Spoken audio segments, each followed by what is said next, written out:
77 WABC invites you to a family fun day and softball showdown on July 20th with net proceeds benefiting Shriners Children's. John Sterling will call the game as the FDNY takes on the NYPD with special guests Dwight Gooden, Art Shamsky, 77 WABC hosts including Sid Rosenberg, Anthony Cumia, Lionel, Dominic Carter, and many more. For more info and to buy tickets, go to ShrinersChildren'sChampions.org. That's ShrinersChildren'sChampions.org. Welcome back. We're back in the Stone Zone. Today's New York Post reports that the Federal Housing Finance Agency Director Bill Pulte has called on Congress to investigate whether Federal Reserve Chairman Jerome Powell misled lawmakers in his testimony regarding a lavish $2.5 billion revamp of the Federal Reserve's Palacial, D.C. headquarters.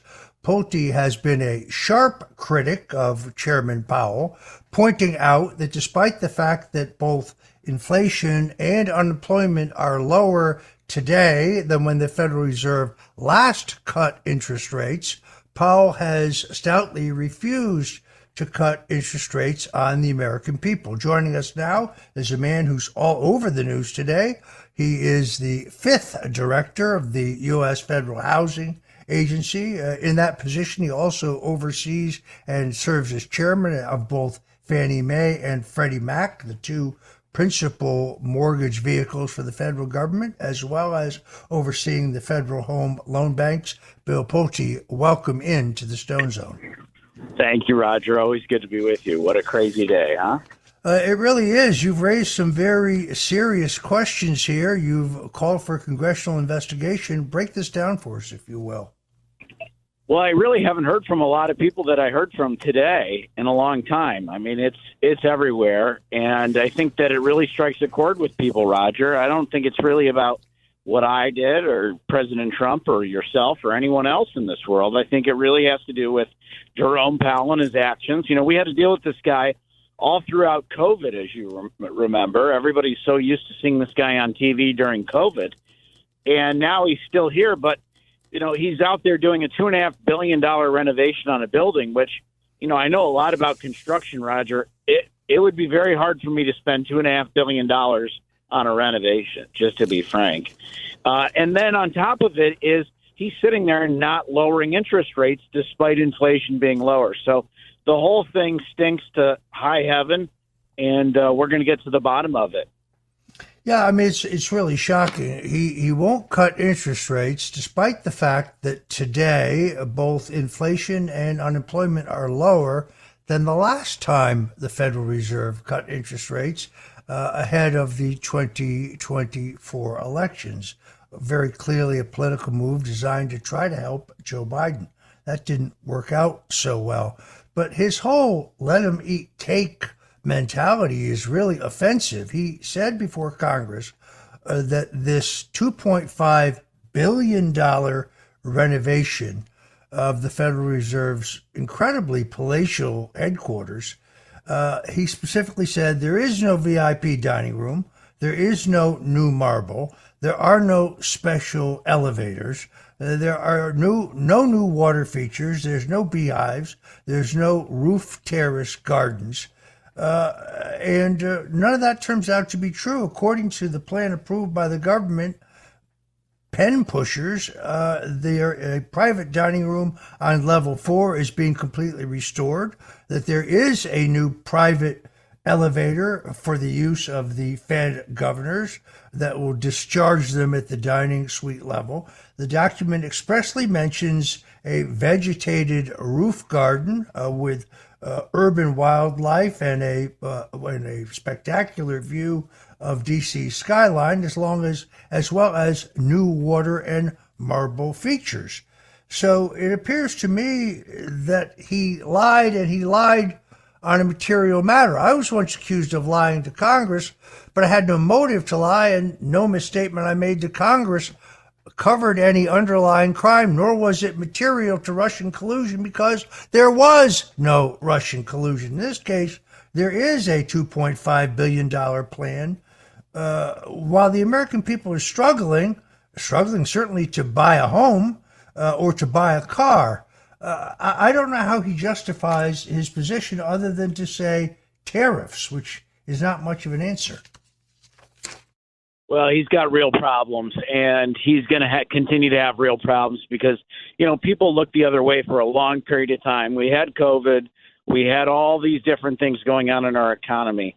But when you start messing with people's money for no reason whatsoever, which is what he's doing, in my opinion, I think that it's just a matter of time before this gets worse for him. And I wouldn't be surprised to see there be investigations. And, we'll see where it goes from there, Roger. But, this is a cautionary tale frankly, for me and for other people who serve in government, but also people who, frankly, make money and become wealthy. You just can never become detached from reality like it appears Jerome Powell has become. Because, you sit there and you think to yourself, President Trump called him a stubborn mule. And you sit there and you think to yourself, this just doesn't seem right. How could somebody think like this? And honestly, Roger, I think that Jerome Powell has created his own reality where he somehow thinks that it's fine that he has created this $2.5 billion renovation and that he hasn't lowered interest rates. And I don't know what reality that is, but it's certainly not one that I would ever want to live in. The excuse he gives is tariffs. He and many in the economics establishment have been conditioned to treat tariffs as inherently harmful. I think that's false. Here's the truth. Tariffs are one of the few forms of taxation that actually preserve a government's accountability to its citizens. Tariffs tie state revenue to national production and trade policy. Tariffs will allow citizens to remain sovereigns of the government, and income and even consumption taxes subjugate. I think it is a phony argument, but the arrogance here, the politicization, is kind of obvious. He is also, as we've had Barry Habib, the housing and mortgage guru, on the show. Powell stubbornly insists that he doesn't have the data to justify an interest rate cut. You look at the data, I mean, it's like Barry points out, 1.6% is the annualized CPI number. And that literally tells you what prices are. And you're running at 1.6%, but your interest rate is 4.5%. I mean, anybody with a napkin can figure out that that's 2 to 3% way too high. And I personally believe that Jerome Powell is purposely doing this because he hates the president and because he wants to hurt the president. And it's very sad because Jerome Powell is actually hurting the American people. President Trump is very tough, but a lot of American people have these interest expenses. And so when you have, CPI trailing at, let's call it 1.6% on a run rate basis, you apply it over a yearly period, and then you've got these interest rates at 4.5%. That's enough to do substantial damage to the economy. And I think as I said, I think it's going to get worse, and I think the data is going to continue to prove out to be true that he is doing this with willful intent. Yeah, I mean, looking at your statement was interesting. You not only pointed out that he may have dissembled before Congress, but you also suggested that the Congress investigate his political bias. I mean, I think they have the authority to do that. I've been through this. They certainly had no problem subpoenaing my email messages, my text messages, tracking all of my phone calls. By the way, they found no evidence of Russian collusion or WikiLeaks collaboration, despite what some in the media had reported. Why could they not subpoena Jerome Powell's emails and text messages for evidence of political bias? I think that would be perfectly reasonable. I think there'll be a lot more coming out, Roger. I spoke with some U.S. senators today, and I think you also saw that one senator, Senator Lummis, tweeted the article, or tweeted the quote retweet, let's call it, my tweet about saying that Congress should investigate. So I think a lot more will come out. And if Senator Lummis's tweet is any indication that people are watching, I wouldn't be surprised to see Congress pick this up and pick it up real quick. Bill, I want to ask you about the importance of the big, beautiful bill. Seems to be inching closer and closer to being reality. Earlier in the show, we doused a lot of the disinformation about the bill. It will, in fact, eliminate taxes on Social Security for 88% of Americans. There are those out there saying, no, it doesn't do that. It does do that. It could not be completely eliminated for structural reasons, but there is language in there that has the effect of doing away with a complete tax break on 88% of seniors. Tell us about how important this bill is, because I think a lot of people are buying into the disinformation. It's incredibly important, Roger. I think it'll be one of the hallmarks of President Trump's term. I think that this will actually set off the golden age. You know, I've talked a long time about how there's going to be a housing boom in this country. And you know how I feel about what Jerome Powell is doing to stunt that housing boom. But I actually think that the big, beautiful bill will be the gasoline, so to speak, that will start the fire in a good way, which is the housing boom. And you look at what's happening right now in the country. You have 4 years of inflation that have just robbed Americans of their savings, robbed Americans of their earning potential, meaning nobody's been able to really grow their earnings on an inflation-adjusted standpoint. So I think that this is going to be really a home run. And, you know, this isn't investment advice, Roger, but I think that the stock market will boom. I truly, truly believe that. The president has spoken about the possibility of taking Fannie Mae and Freddie Mac, the two housing mortgage giants, private. It's a decision he'll make down the road. But I also noticed that he very quickly said whether he does that or not, and we don't know whether he's going to do it, he's still considering it, the federal government would continue to guarantee mortgages so there'd be no damage, no deterioration among housing bonds. I think it is an innovative idea. I salute the president because he is an outside-the-box thinker, and he views everything under this prism of what is best for America, what's best for the taxpayers, what is best for U.S. citizens, not our allies, not illegals who are in the country, not the politicians in the political class, but what is best for America. He's an inspiring guy to work for. I don't know when he sleeps, to be honest with you. His energy it just astounds me. His stamina is extraordinary. He's obviously very courageous. I mean, they tried to kill him twice, and he still keeps pushing forward on this agenda of reform. I think there's a high probability that we are heading into a golden age here. He's had a heck of a run just in the last week with this decision in the federal courts that seems to me to end the judicial tyranny in which judges that they shop for, activists, liberal judges, issue these sweeping, nationally impacting rulings. It looks to me like that obstacle is now out of the way. USID going out of business, stepping up the deportation of illegals. The president's had one heck of a week. He really has, and he's a machine, like you said, and it's been publicly reported. You know, he stays late into the Oval Office, and then it's been reported that he goes up into the residence and that he continues to work into the late hours of the night. This is a man who is a machine. I don't know if they will make another one like this gentleman.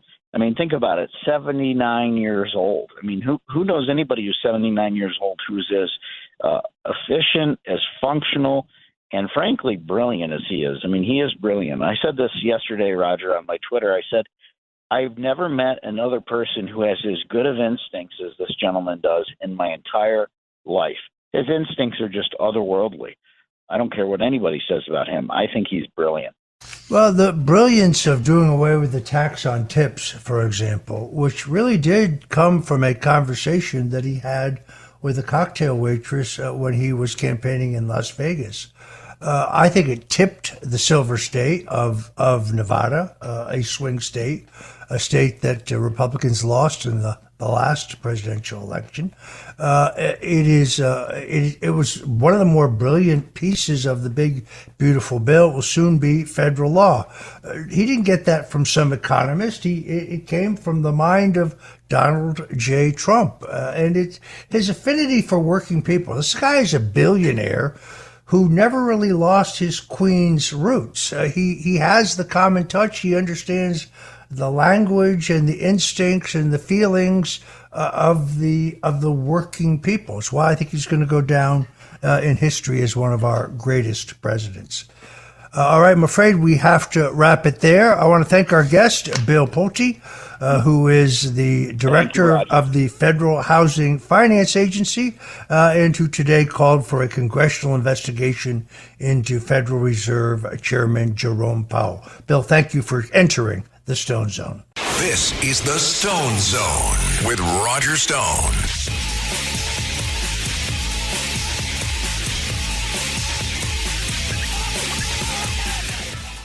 This is the Stone Zone with Roger Stone.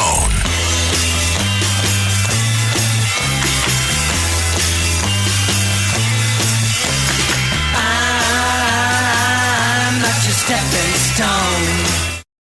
The Stone Zone on the Red Apple Podcast Network. And we're back in the Stone Zone. Thanks again to Bill Pulte, the director of the Federal Housing Finance Agency. Breaking news here in the Stone Zone, calling for a congressional investigation into whether Jerome Powell, the chairman of the Federal Reserve, lied to Congress about a $2.4 billion renovation to the palatial headquarters of the Federal Reserve. Also, Pulte criticized the director of the Fed for his stout refusal to cut interest rates on the American people, despite the fact that both the inflation rate and the unemployment rate, the two measures the Fed uses, are lower than they were when the Fed last cut rates ahead of the 2024 election. Meanwhile, the University of Pennsylvania has reached a settlement with the U.S. Department of Education, rejecting transgender insanity after letting a biological man, Leah Thomas, dominate women in swimming competitions. UPenn has agreed to give titles and records back to female athletes who were robbed of these honors because they were misappropriated by male athletes who were allowed to compete in female categories. This is really insanity. The Trump administration initiated an investigation into the University of Pennsylvania early this year before freezing $175 million in funding for the university after it refused to comply with a DEI-related executive order. The feds later determined that UPenn had in fact violated Title IX rules, allowing Thomas to participate in a female swimming competition, denying opportunity to competitors who were biological females. University of Penn officials will be issuing apologies to the women who were adversely impacted by their embrace of this transgender insanity. This, I think, shows how the Trump administration is fulfilling its mandate of eliminating wokeism from our culture, as the country is no longer held hostage to the delusions and perversions of a fringe leftist minority. Meanwhile, the Congressional Black Caucus is big mad after the corporate retailer Target announced they would no longer be giving money to that nonprofit. Target has been giving at least $1.4 million in annual donations to the Congressional Black Caucus Fund, as well as additional money to other racial justice groups for years, hoping to avoid a multicultural mob from ransacking their stores like they did after the death of serial felon George Floyd back in 2020. With Black Lives Matter mania waning in recent years, Target has determined they will no longer have to participate in this racial protection racket anymore. They announced back in January they would be cutting off their funding to the Congressional Black Caucus and similar organizations. The Congressional Black Caucus struck back by announcing a boycott of Target, which I don't think will be terribly successful. The Black Caucus stated, like many of the coalition leaders and partner organizations that have chosen to boycott their stores across the country, we found that the explanations offered by the leadership of the Target Corporation fell woefully short of what our communities deserve and of the values inclusive that Target once touted. So, folks, if you're shopping this afternoon, let me recommend that you drop by Target, showing rare courage in this atmosphere. No longer willing to be strong-armed by those playing the race card. It demonstrates that it is a new day in America, and we're entering a golden age, an age of unprecedented peace, prosperity, security, justice, and law and order. You can hear about it every day here on the Stone Zone on the Red Apple Audio Networks. Until tomorrow, God bless you and Godspeed. Thanks for listening to the Stone Zone with Roger Stone. You can hear the Stone Zone with Roger Stone weeknights at 8 on 77 WABC. If you like the podcast, share it with your friends and listen anytime at WABCRadio.com and download the WABC Radio app. Hit that subscribe button on all major podcast platforms. Plus, follow WABC on social on Instagram, TikTok, Facebook, and X. See you next time for a new episode, so you never have to wonder. What the heck is going on here? 77 WABC invites you to a family fun day and softball showdown on July 20th with net proceeds benefiting Shriners Children's. John Sterling will call the game as the FDNY takes on the NYPD with special guests Dwight Gooden, Art Shamsky, 77 WABC hosts including Sid Rosenberg, Anthony Cumia, Lionel, Dominic Carter, and many more. For more info and to buy tickets, go to ShrinersChildren'sChampions.org. That's ShrinersChildren'sChampions.org.